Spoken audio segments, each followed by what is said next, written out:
যুক্তরাষ্ট্রের president Donald ট্রাম্পের সঙ্গে কয়েক ঘণ্টা বৈঠক করেন রুশ প্রেসিডেন্ট ভ্লাদিমির পুতিন।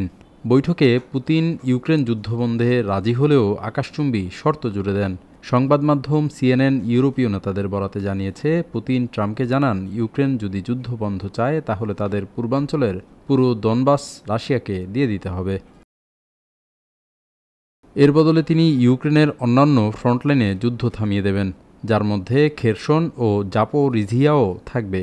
এছাড়া ইউক্রেন বা ইউরোপের অন্য কোনো দেশে হামলা চালাবেন না বলেও কথা দেন তিনি। এছাড়া পুতিন শর্ত দেন, রাশিয়া ইউক্রেনের মধ্যে যে দ্বন্দ্ব রয়েছে সেটির মূল কারণ সমাধান করতে হবে, যার অর্থ ইউক্রেনকে তার সেনাবাহিনীর আকার ছোট করতে হবে, সামরিক জোট ন্যাটোতে যোগ দেওয়ার আকাঙ্ক্ষা বাদ দিতে হবে এবং একটি নিরপেক্ষ রাষ্ট্র হতে হবে। পুতিনের সঙ্গে বৈঠক শেষে ট্রাম্প যখন ইউরোপীয় নেতাদের বৈঠকের আলোচনা সম্পর্কে অবহিত করা শুরু করেন, তখনই পুতিনের শর্তগুলো স্পষ্ট হতে থাকে। আবির শিকদার, সদ্য সংবাদ।